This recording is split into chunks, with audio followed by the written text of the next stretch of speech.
Paramashivoham. Om Nityananda Paramashivoham. Om Nityananda Paramashivoham. Om Nityananda Paramashivoham. Om Nityananda Paramashivoham. Om Nityananda Paramashivoham. Om Nityananda Paramashivoham. Om Nityananda Paramashivoham. Om Nityananda Paramashivoham.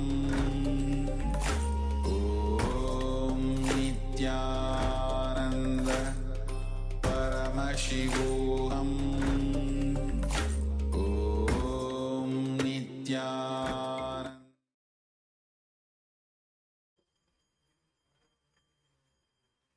Yes, so now all of you can share your manifestation, and you can share about how you have experienced this power in the Zoom chat, and you can also say how much increase had happened. So with this, we come to the end of the power manifestation, and now we'll be moving into the next session. Yes, so now in the next session, we'll be learning about the feeling connection. And surely all of you will already be experiencing the feeling connection, how the moment you remember Swamiji, your entire state changes. You come to completion, you feel joyful, blissful, your whole consciousness raises, and it is from this feeling connection as well that we manifest these powers of Paramashiva Shaktis. So now, as today we are learning about the Guru-disciple relationship, strengthening this feeling connection with Swamiji. Let us receive these understandings, these truths, these powerful cognitions from Swamiji, and make our feeling connection with the Guru very strong. Let's come to this space of listening and let's listen from Swamiji about the feeling connection.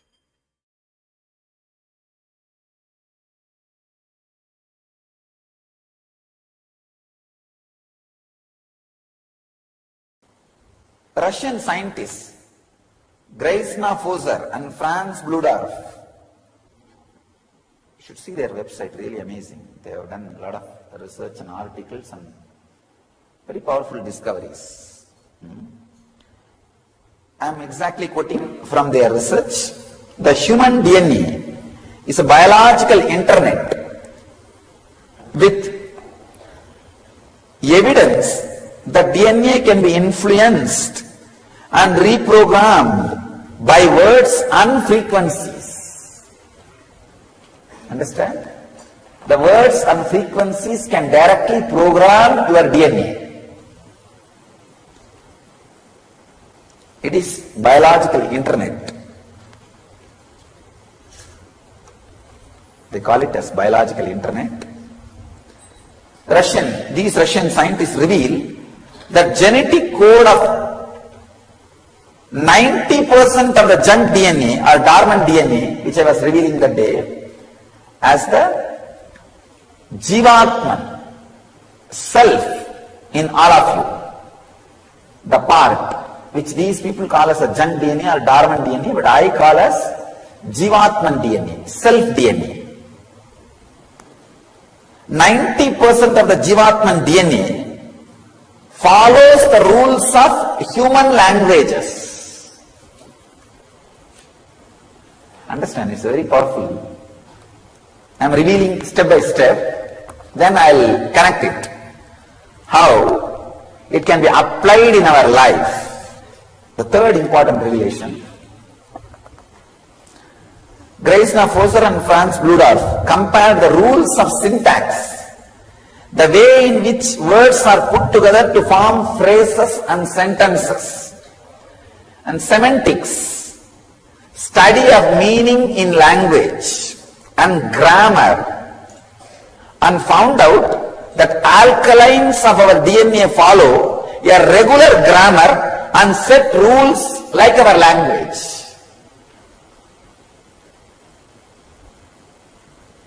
Always Raghupati Yogi used to tell me,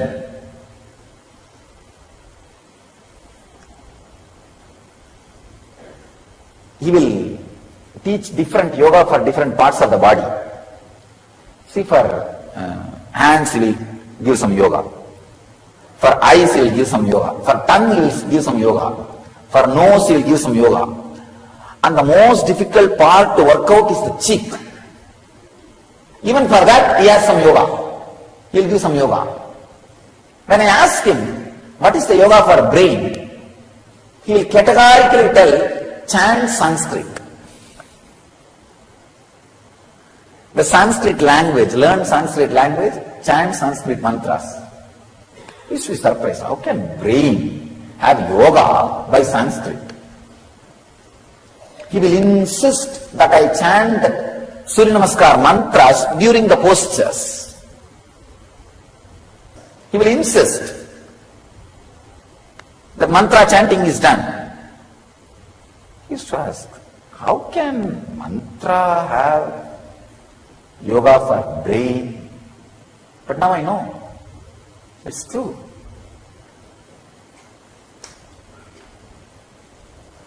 I can tell you from my experience, whatever is said and done, a person who speaks a decent cultured language naturally behaves, lives, thinks decently and culturally.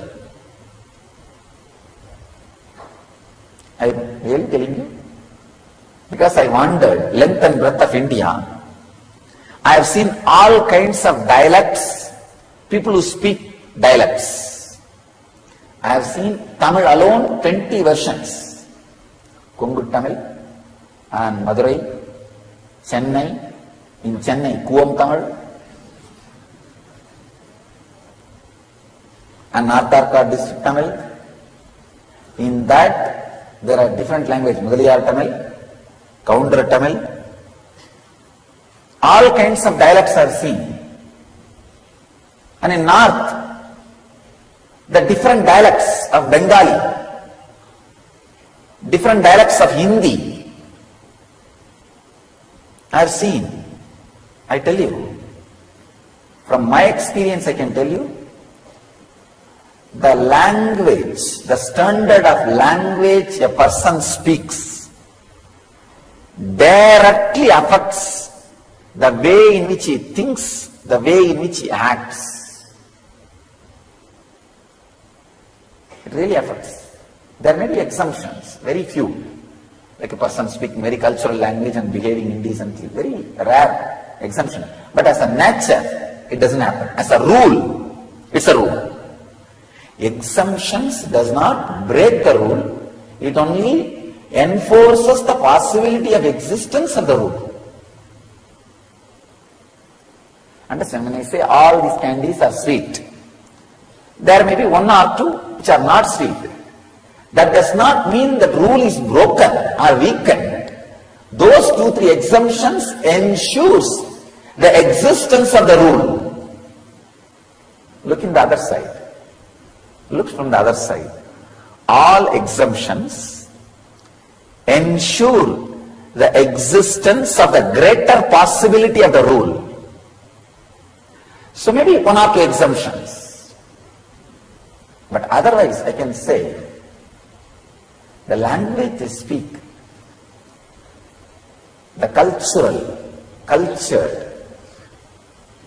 clear, syntax, semantics, grammar they use directly affects the alkalines of our DNA. That is why the neuro-linguistic programming, NLP, really does a big transformation. I can tell you. See, NLP is not all. It does not lead to enlightenment, but it surely awakens much more than what you are now. The neuro-linguistic programming surely makes you more alive than what you are now. The next important discovery, truth. Scientist Garge J says, our DNA can be reprogrammed by speech when words are modulated on correct carrier and frequencies, again and again and again. The Upanishads are chanted for so many different purposes. Not only your DNA can be altered, I tell you, the Upanishads came from such a high frequency. If a group of people whose DNAs are already altered by this chanting, if they chant, the cosmic DNA can be altered. That is why the chanting and Homa brings rain. It brings whatever we need, the natural positive effects. Why do you think such big tsunami did not touch single temple? See, all over, from Kanyakumari to Chennai, at least 2000 temples are there, which compounds usually gets washed by the wave. At least 2000. Please understand. From Kanyakumari to Chennai, first of all, let us start with Kanyakumari Devi temple. From that to Chennai Tiruvottriyur, Kashi Vishwanath temple and Pattinattar Samadhi. At least 2000 temples are there. Tiruchendur, Thoothukudi, just temples are there. Not a single temple was broken or damaged or disturbed. We may say, no, coincidence. No.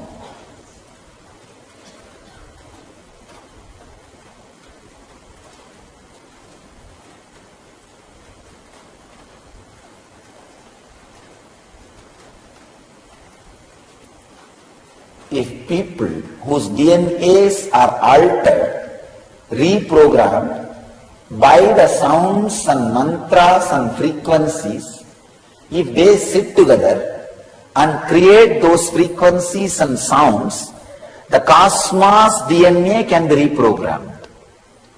So a space, bit of cosmos, which is reprogrammed by the reprogrammed system of the body of the master, is energy field.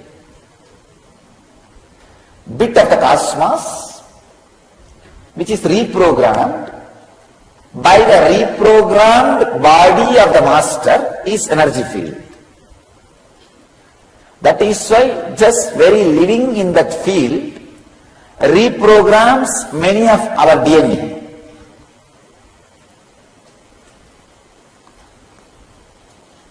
Next truth. Since the basic structure of DNA and language is of same structure, one can simply use words and sentences of human language of proper frequencies. This proves DNA reacts to spoken words with proper frequencies.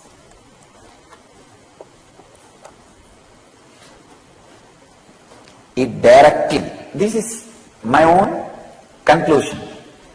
Because of these researches, these researchers directly or indirectly explains and proves how affirmations, hypnosis, words from spiritual masters affect your body and mind directly. This is the power of initiation, the process.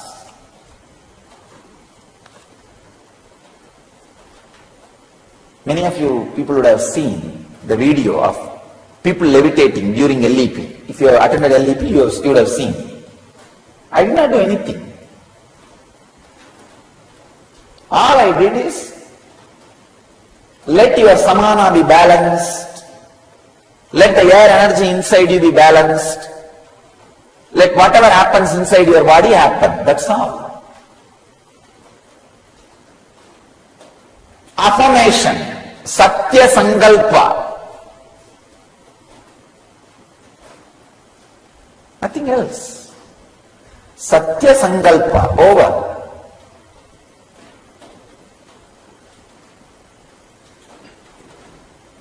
Immediately, the whole thing fell in place.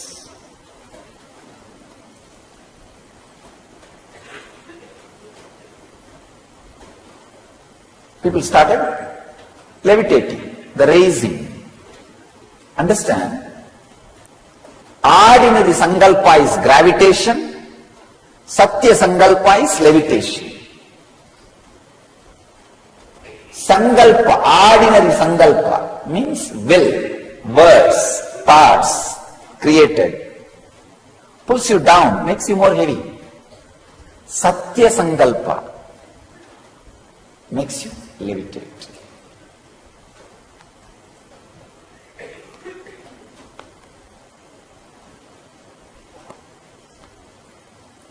That is why whatever is said and done, when you listen to the great truths directly from Master, it just gets recorded into your DNA, becomes part of your DNA. This is the science why millions come to listen to the Masters, and how the Master's words directly gives experience to people. That's what I call transmission of lamp, initiation. From a lit fire, only you can light the lamp. How much ever you sit and beg, please, please, why don't you lit yourself? How much ever you play and do any drama, any game, light cannot be lit by itself. Only from the lit fire, it can be lit. Transmission of lamp only can happen. Same way, how much ever you sit and talk in ordinary way, no. Only the reprogrammed DNA can transmit that frequency and right words and reprogram your DNA. That process only I call initiation.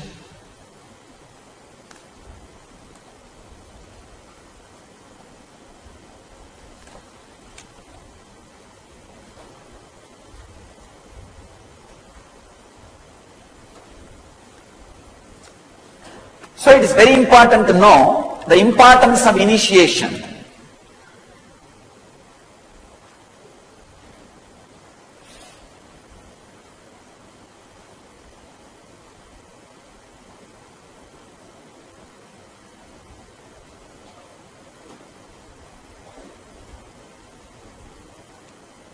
If you sit and listen to the truth from an ordinary man who has intellectually memorized it, it is called learning, teaching and learning. If you sit and listen to a man who himself is practicing those truths, he is called Acharya, you are called Shishya. If you sit and listen to those truths, who has experienced it, he is called Guru, you are a Shishya. If you are listening to those truths from a being whose very DNA is programmed, it is called initiation. He is an incarnation, you are a devotee, it is called initiation. This is what exactly I am doing in Inner Awakening. Every session of Inner Awakening is an initiation. Awakening of one DNA. Every session of Inner Awakening. First working on life, means different energy centers. Then working on death, the different energy layers. Then working on koshas, shield, sheets, different energy sheets, energy fields, then working on the very core of energy. So every session is an initiation into the next step.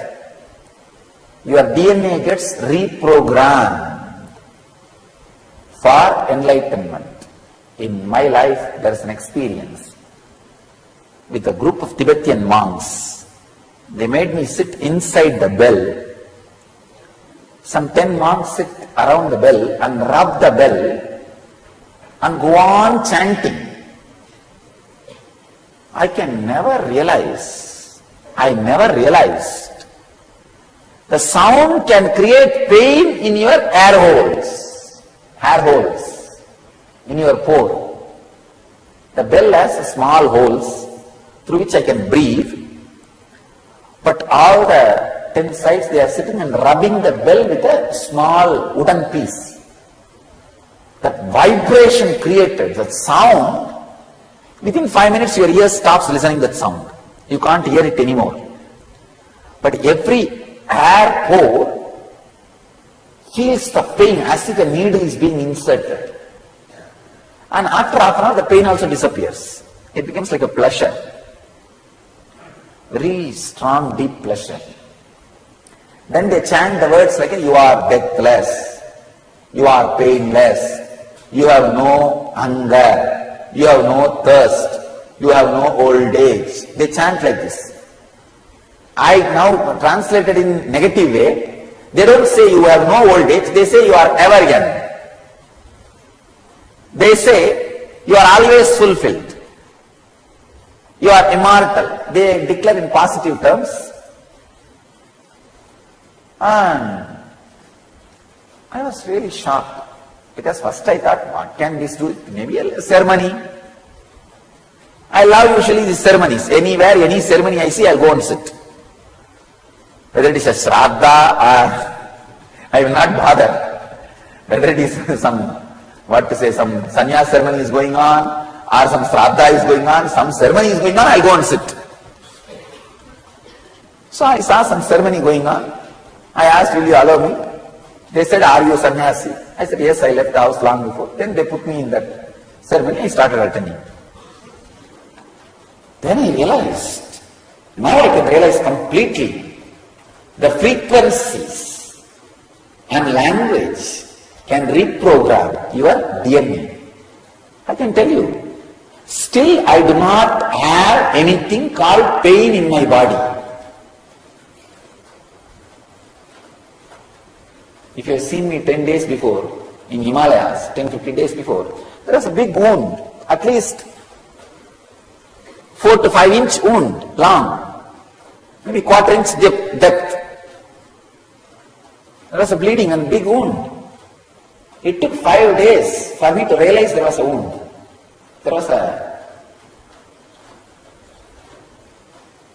something has happened to the hand. Some brahmachari saw and told me. By the time it got healed by itself. Even though body is ordinary body, there is no such thing as pain. Still, it takes so much to push the food inside my system, because there is no such thing as hunger. People have to remind me to drink water continuously, because there is no thirst. The DNA reprogramming. The power of DNA is reprogramming.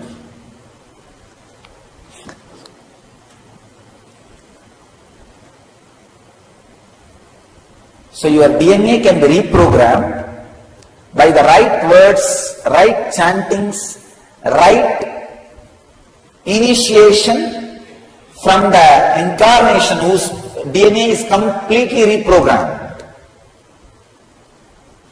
That is why the words heard from the Master spreads inside you like a fire and makes you experience.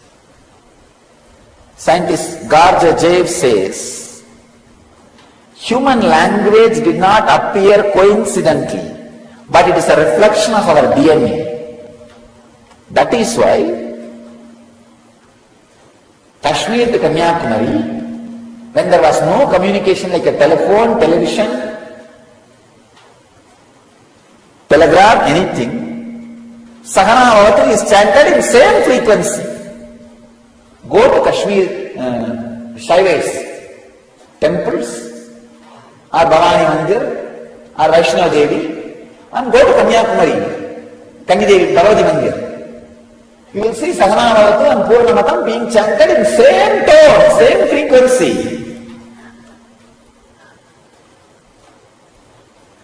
So the language is not just coincident. It is a reflection of our DNA. So, through this I want you to understand three important truths. One, be aware of the words you use. Second,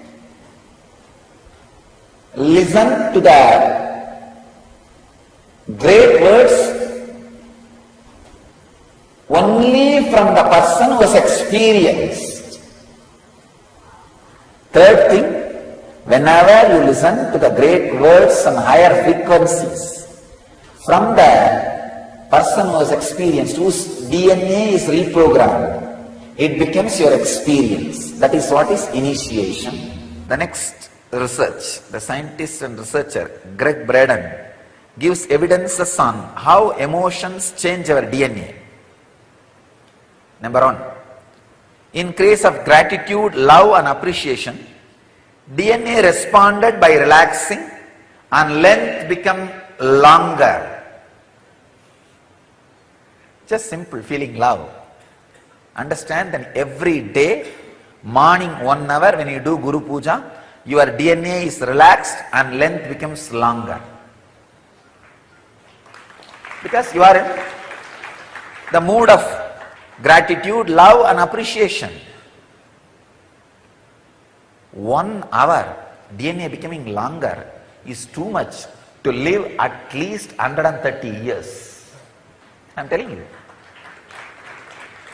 1 hour is too much. I tell you, even 21 minutes. 21 minutes of love and appreciation, feeling. That's one cycle. See, one cycle per day. If you keep anything alive, that is more than enough to keep you whole day in that experience. It's like any emotion maintained for a cycle becomes the louder voice in your system, because now morning you sit and more than actually 2 cycles you guys maintain. The Guru Puja is more than, the Pratyaksha Pada Puja you do is more than 2 cycles, around 42 minutes. So 2 cycles you are doing. In the 2 cycles, 1 cycle give it as a discount. Some moment maybe you are looking at the flower or looking at the mantra, or 1 or 2 moments you miss, leave it, it's okay. Even if 1 cycle, if you are able to maintain some feeling, some idea, some concept, that becomes the loudest concept uttered by your mind to your body in the whole day. Because you cannot maintain even the worst hatred or enmity for 1 cycle in a day, even if you try. Or you may have to sit and visualize, see that fellow's picture, remember that incident again and again. Anyhow, you are not going to do that every day. And you won't be able to. So naturally, this gratitude, love and appreciation becomes the loudest information, loudest action, loudest voice of your system. The second research, in case of anger, fear, frustration and stress, DNA is tightened up, DNA becomes shorter and DNA's codes are switched off. Means almost the partial death starts happening in you. The partial death becomes experience in you. So understand, the anger, fear and frustration and stress even if it happens with the logic and reason, it harms you more than your enemy. As I told you yesterday, develop this habit of abhayam sarvabhudebhyo, nothing to lose. Nothing to lose. You will be a powerful person and warrior, both. The next, the truth is, this is from a website, Living Light Foundation. Once 12 strands of DNA are activated, emotions, beliefs, behavioral patterns that do not serve our life can be removed and replaced with vibration of love energy. That is what I call you becoming an incarnation. This is what has exactly happened to me at the age of 22, 2000. Year 2000, at the age of 22, this is what has happened to me.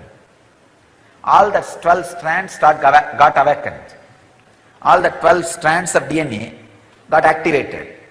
So the emotions, beliefs, behavioral patterns that do not serve our life, life's purpose, is removed and replaced with vibrations of love energy. I can call it as vibrations of awareness, bliss energy.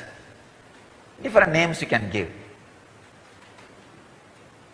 And I realized I am an incarnation and I have a purpose to fulfill. And it is expressing. So understand, this is the science behind how an incarnation feels, acts and lives. There is another one, truth. The balancedexistence.com. This is the another one website which works which gives information on this DNA science. Scientists experimented the change in emotions changes the shape of DNA. They infer that emotions change our physical DNA, and when we change, the world around us changes. Please understand. Oh God. Emotions change our physical DNA, and when we change, the world around us changes. Again, I always tell people, be blissful, wealth will be attracted towards you. You will attract all the right things, right situations and right happenings. The world around you will change. The scientists are saying the same thing in different words. So the essence is,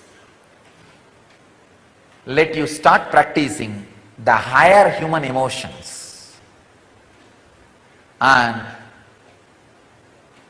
reprogram your system with higher human existence, in a higher way of existing, with higher reality. You will see your DNA changes, your health improves, your life changes, even the world around you changes completely. So let you all experience this change. Inner awakening is all about giving you the glimpse of this change. You are reprogrammed to the higher reality. All your human emotions are purified, and not only your health becomes strong, you are transformed physically. You learn the science of attracting the right changes around you,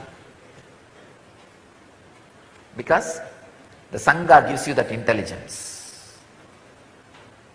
So to experience Buddha, Dhamma, Sangha, be in inner awakening. Here is a discovery from dailygalaxy.com, a website. So many scientists contribute to that website. DNA has been found to have a bizarre activity to put itself together even at a distance, when according to known science it should not be able to.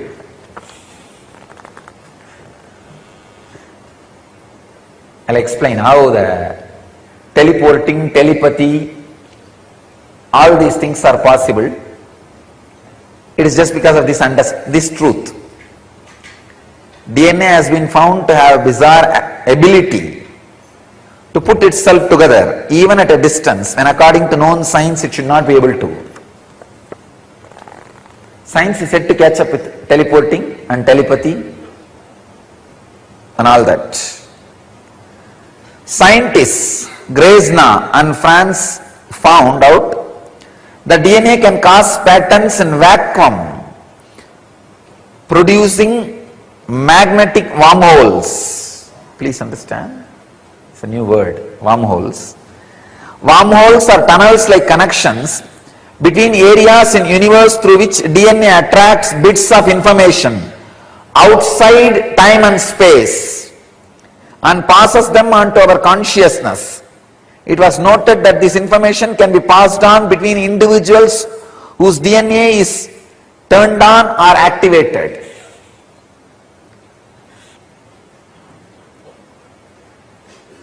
Let me add my own experience for this. They say, the scientists are saying that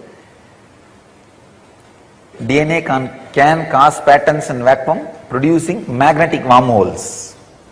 That wormholes can attract bits of information outside time and space. Patanjali again and again says, you don't need to learn just from the five senses, means seeing and hearing.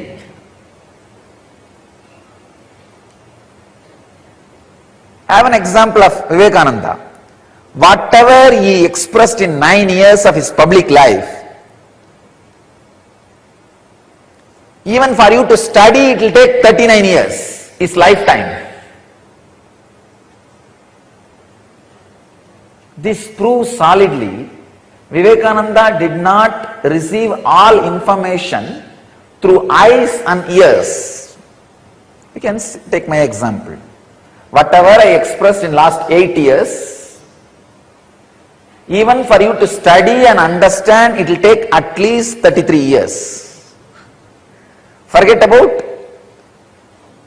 experiencing and expressing, just to study.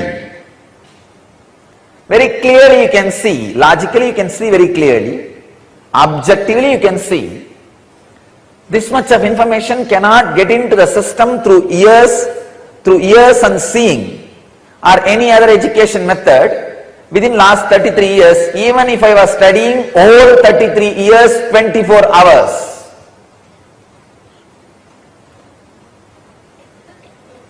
Then how did these informations get into the system and comes out? This is the secret. DNA can create magnetic wormholes which receives bits of information outside time and space. That's what we call consciousness. So till the wormholes are created in your DNA, you need an outside master. Once the wormholes are created in your DNA, you don't need outside master there. Outside guru sits inside you as Antar Guru and teaches you. He sits inside you and goes on supplying the knowledge. And another one important information, the last punchline. It was noted that this information can be passed on between individuals whose DNA is turned on or activated. Whatever I downloaded through my wormholes and DNA can be transmitted to you without using my words, without you seeing or listening. Just if your DNA is activated or turned on. That is what I call initiation, Upanishad. Only in the beginning, you need to listen to my words. If the DNA gets activated or turned on, no need for words, no need for ordinary way of teaching. Just the transmission, the initiation, energy darshan is enough. That is what I was telling yesterday. It is, initiation is like an intense downloading into you. The knowledge and consciousness and information in this biomemory, in this DNA, is just transmitted.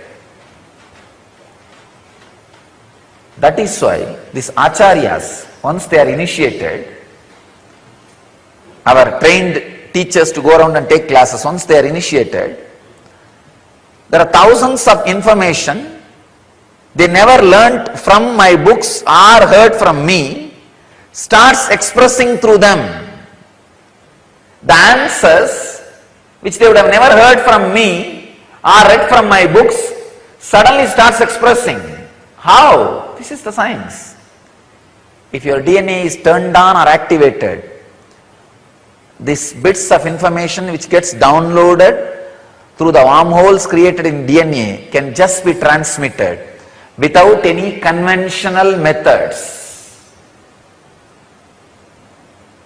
This is what is happening during every initiation, every process in inner awakening.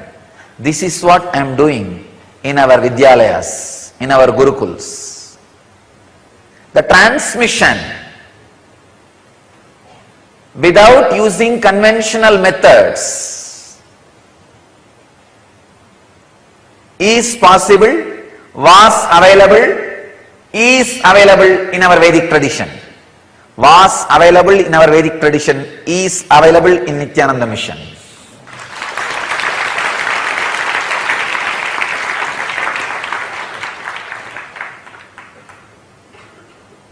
It's possible.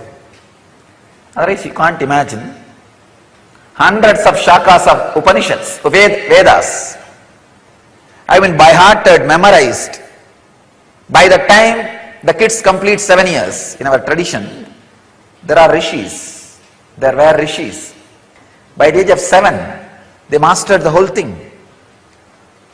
Millions of slokas. Shankara. I can give you thousands of examples. How is it possible? They are not myth. They are not just stories. They are histories. Understand? It's possible. Through super DNA. In NSP every session I am trying to make your DNA into super DNA. Same way in the inner awakening, every session is to turn on, activate the DNA so that the experience can be transmitted as it is.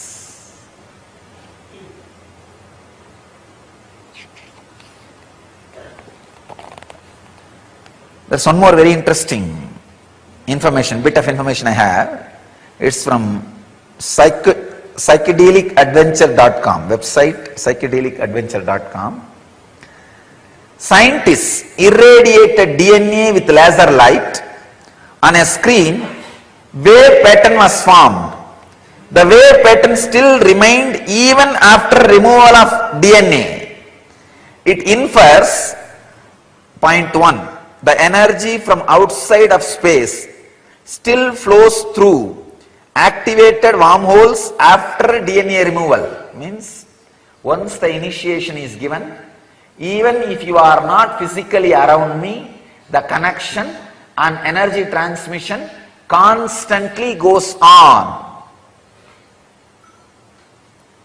The second thing, hyper communication, telepathy, remote sensing is definitely a part of human protocol.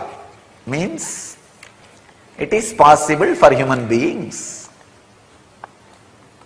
Telepathy or remote sensing is possible for human beings. That is why I tell you,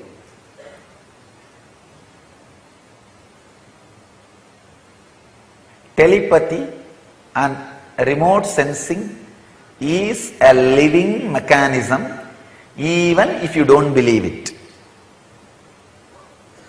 Whenever you have fear about somebody, anger towards somebody, enmity towards somebody, fear that they may attack you, just do one simple process. I give you this as a technique. Sit and say, Abhayam Sarvabhudebhyo. I give refuge to the whole world. And nobody, no being is need to be afraid of me. I am not here to attack anybody. Please understand, visualize. Every DNA in your body sends this message. Every hair hole, pore in your body is used as a transmitter for this message. Sit very nicely, calmly, still. Every night when I switch off and relax into myself, say, Abhayam Sarvabhudebhyo. Let the whole humanity be blessed with a deep abhaya. Nobody need to be afraid. Understand, still cosmos is alive. Still cosmos is alive.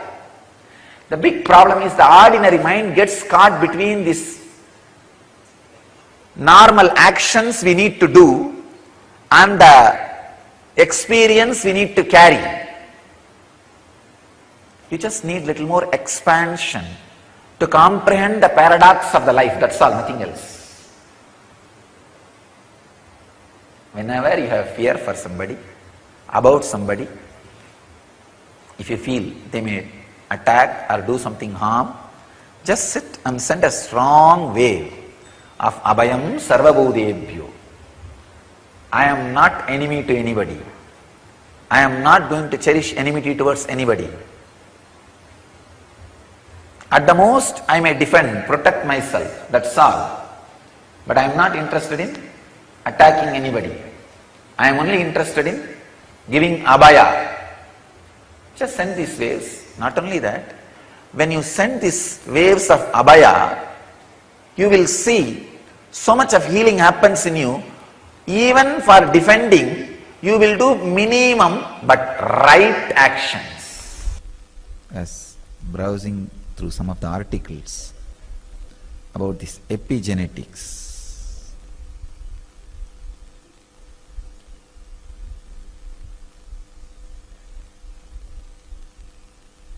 this Dr. Hassan Church has written a book called Genie in Our Genes. He has done a great service to Vedic tradition by proving many of the Vedic truths scientifically. Anybody digs in any field with the one goal of Satya, truth, they land on Vedic tradition. In any field it can be.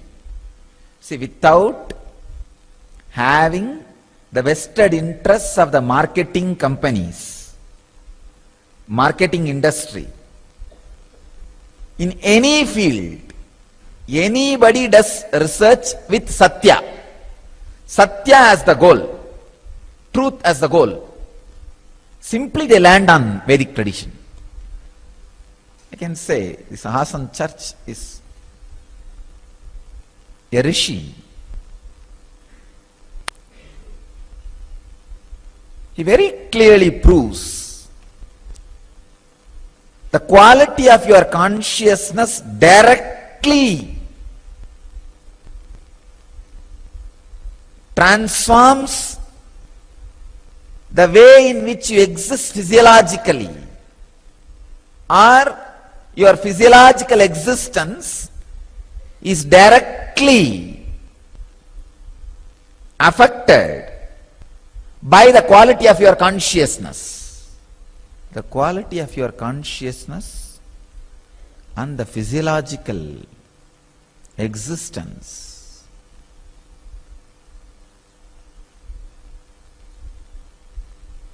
are so closely connected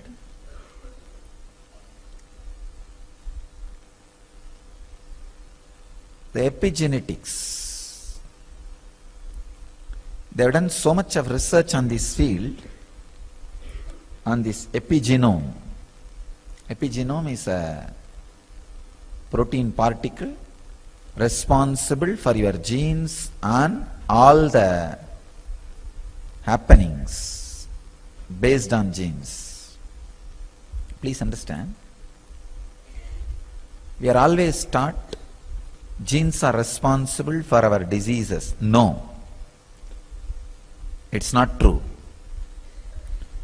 Even your DNA is not responsible. The quality of your consciousness is responsible. The quality of consciousness can directly change DNA. Asan Church very beautifully proves even the persistent diseases handed over to you by the previous generations, like cancer, sugar, blood pressure, heart diseases, even they can be just altered, changed, transformed by the quality of your consciousness.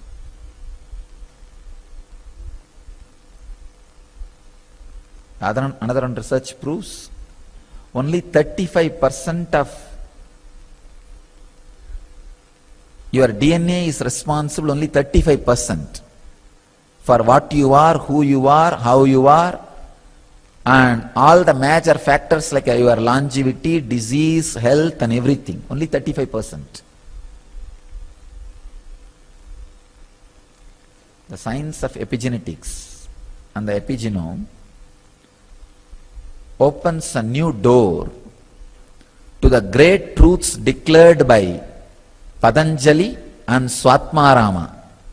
Patanjali in Raja Yoga Sutras and Swatmarama in Hatha Yoga Sutras.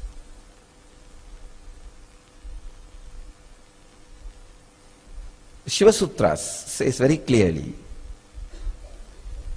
the man who is in perfect health just by his nisangalpa, means the intentionless consciousness,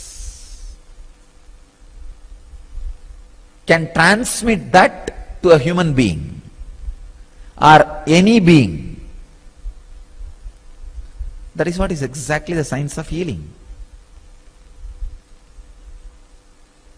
I have so many research references here today to share with you all. One is that Dawson Church research and the truth about the epigenome. I can see very clearly when I see these researchers, exactly the experience which is happening in me, in others when I do the healing, is scientifically recorded and proved.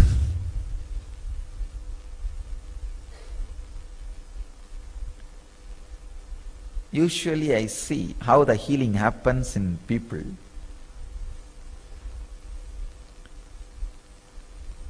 I can see very clearly when I put the hand on the person, the epigenome structure starts changing, which is responsible for the whole building. Please understand, DNA is not responsible for the building. DNA is like a brick.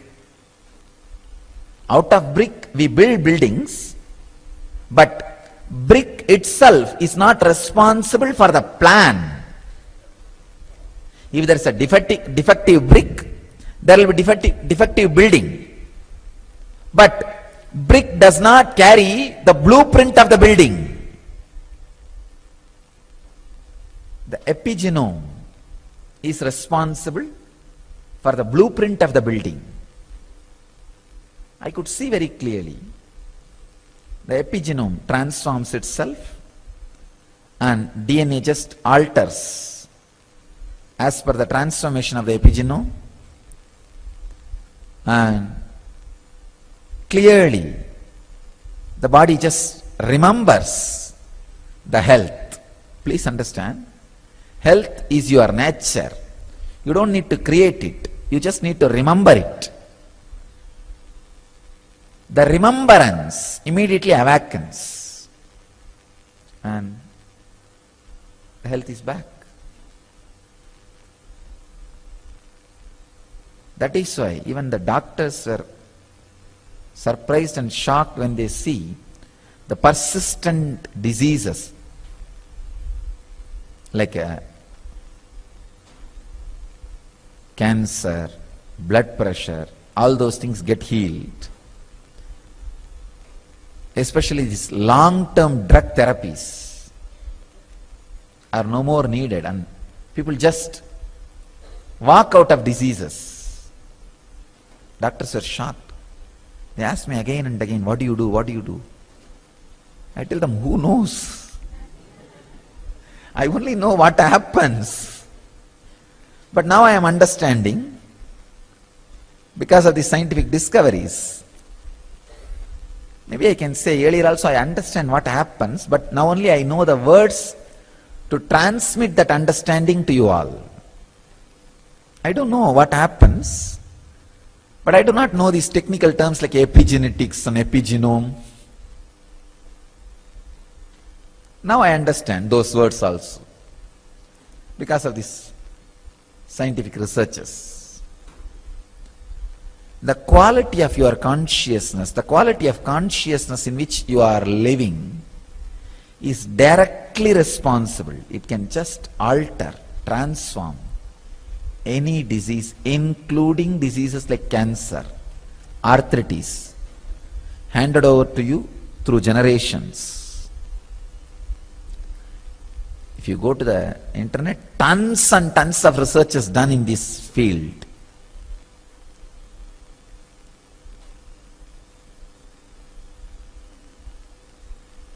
How the spiritual healing directly works.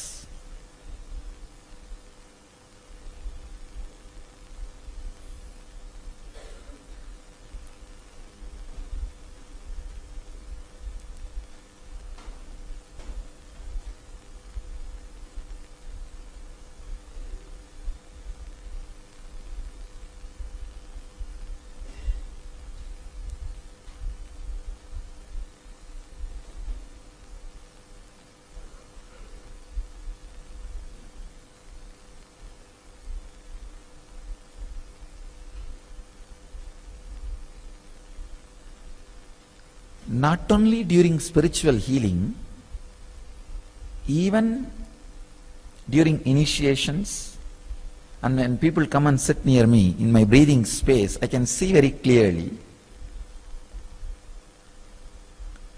their epigenome starts getting awakened, restructures itself, realigns itself. There is another research I was reading. In a vacuum tube, if there are some electrons lying random, if a human DNA is introduced, immediately they all come to a clear, organized shape.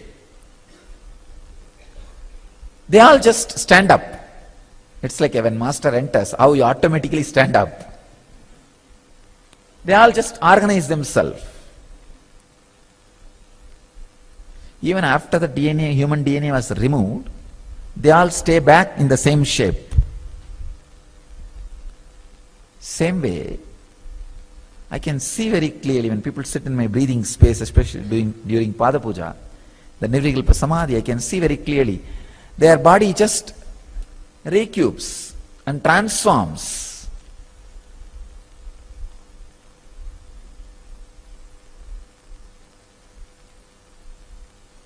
I used to wonder how to express this clearly in scientific terms. Hassan Church has done that job. Very beautifully, very scientifically, he has explained.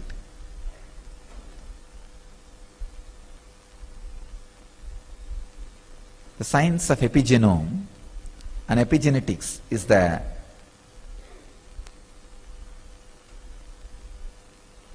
revelation. It's a science which proves now the declarations of Patanjali and Swatmarama and all great Vedic rishis, and my own experience. The quality of your consciousness decides diseases, longevity, quality of life, pain, depression, everything. Even the persistent diseases like cancer, blood pressure, heart diseases, sugar, everything. So I tell you, wake up and raise your consciousness. Not only to transform your DNA,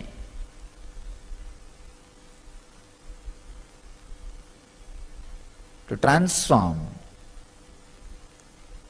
the whole world. See, when you transform your DNA, it is not just the great service done to you alone.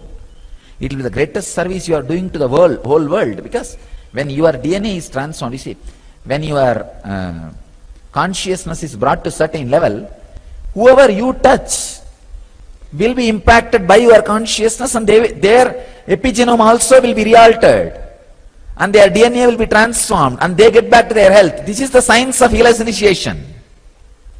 That's what I am doing.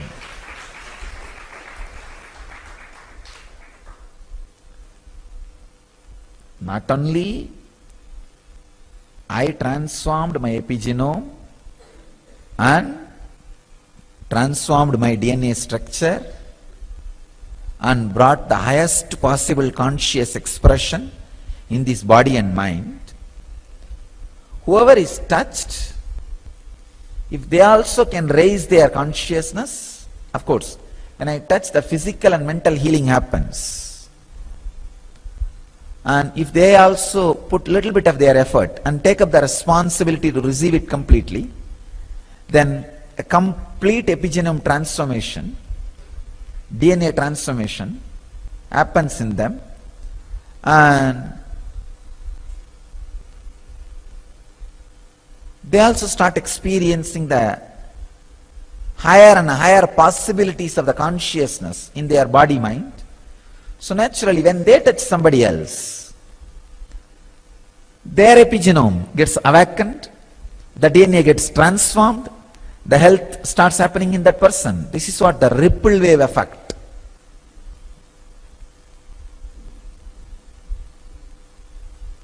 I tell you,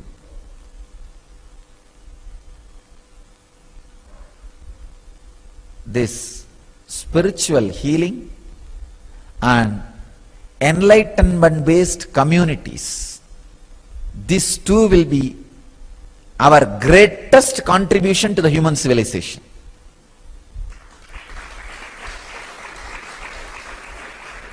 And the epigenome of epigenetics, this science of epigenome and epigenetics, will legitimize what we are doing internationally. This science will legitimize what we are doing internationally, I tell you. Seeing the researchers and the reports, I am really shocked, not just surprised, shocked. Every word uttered by our rishis, every truth casually mentioned by our rishis, which I am bringing back to life experientially, is proved with solid reports and researches.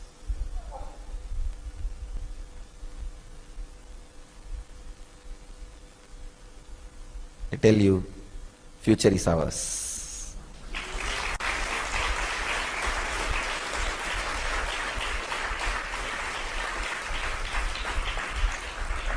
If humanity is going to have future, it is ours.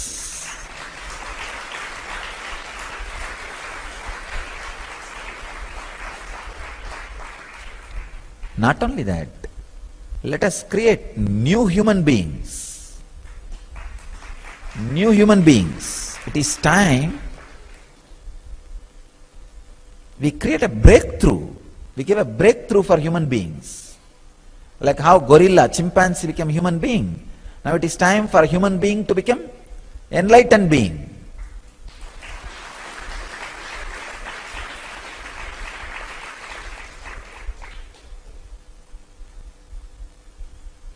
Let us put all our efforts and energies strongly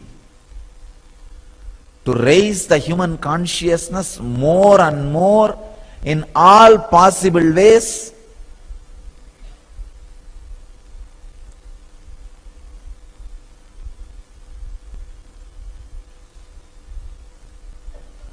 This will be the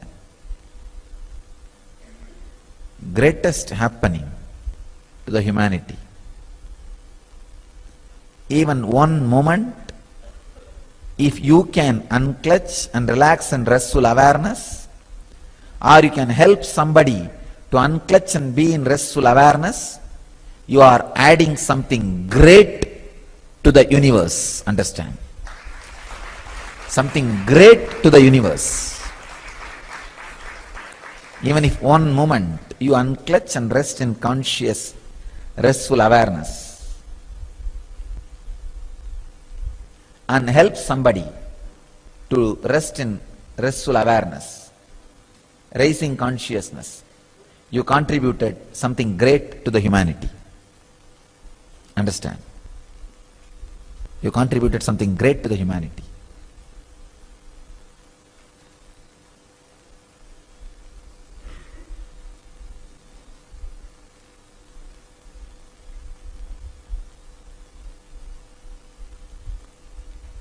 Let's popularize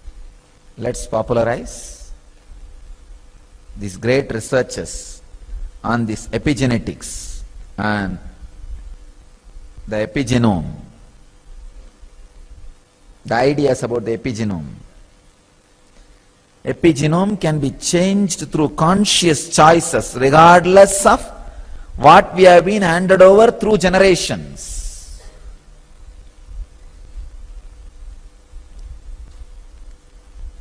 Add more and more joy, laughter, love, life, dance, bliss, restful awareness to the humanity.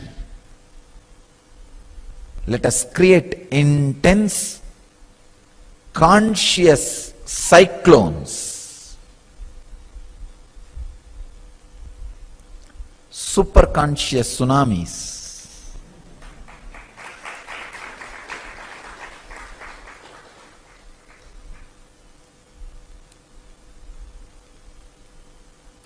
All over the world.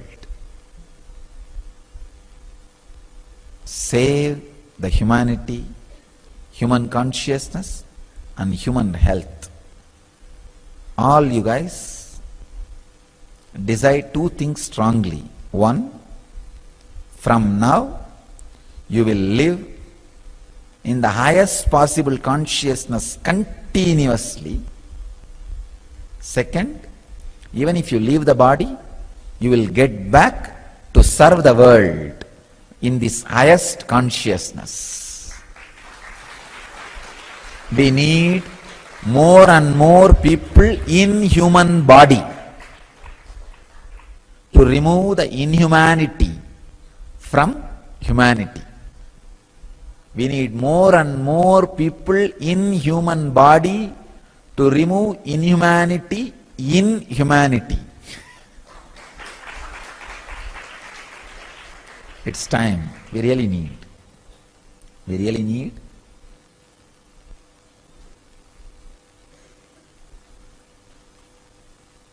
Actually, when I go through the scientific researches, even I realize more and more the urgency with which we need to create N communities, urgency with which we need to create the N civilization,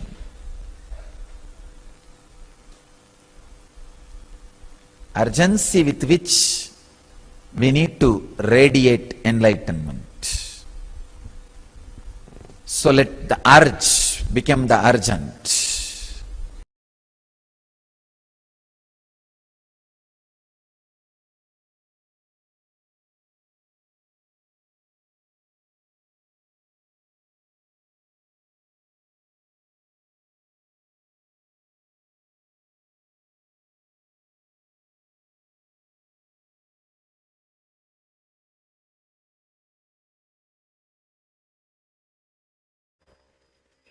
Yes. So beautifully, Swamiji explains in detail how the DNA and the epigenome can be reprogrammed and is continuously reprogrammed, is continuously changing.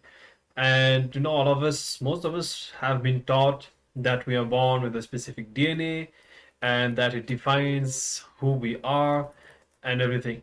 But actually, it's more of the opposite. It's not the DNA that defines who you are and how you live, but you define the kind of DNA that you have. Swamiji also shares how when Swamiji had the enlightenment experience, all the 12 strands of DNA were awakened, and how whenever Swamiji touches people, the whole DNA is awakened, reprogrammed, and then if that person decide to also put a little bit of effort by themselves, they can completely rewrite their DNA.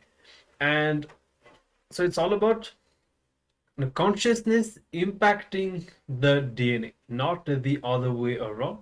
And what is the most powerful way in which we can awaken our consciousness and reprogram our DNA, raise ourselves, transform ourselves? That is the feeling connection. Because with or through the feeling connection, we directly entangle with Swamiji. We directly connect with Swamiji's own consciousness, as Swamiji was saying even here in this segment. Swamiji has brought the highest possible consciousness in his own body and mind to transmit it to all of us, and that happens fundamentally through the feeling connection.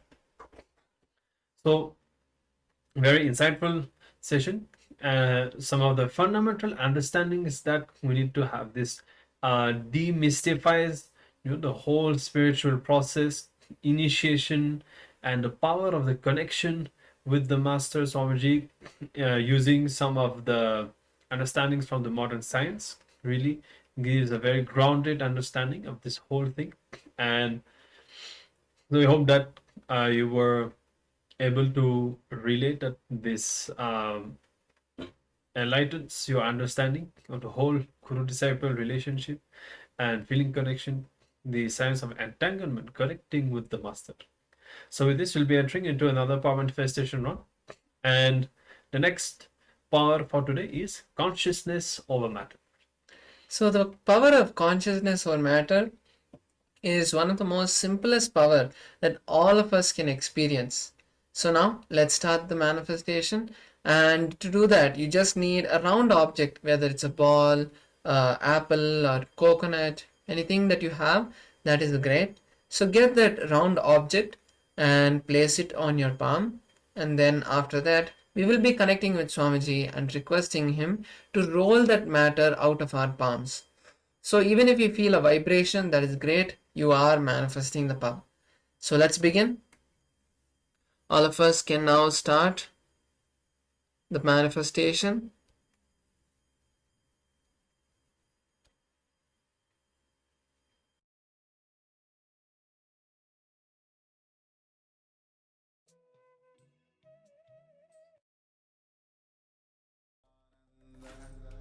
Paramashivoham. Om Nityananda. Paramashivoham. Om Nityananda. Paramashivoham. Om Nityananda. Paramashivoham. Nityananda Paramashivoham. Om Nityananda Paramashivoham. Om Nityananda Paramashivoham. Om Nityananda Paramashivoham. Om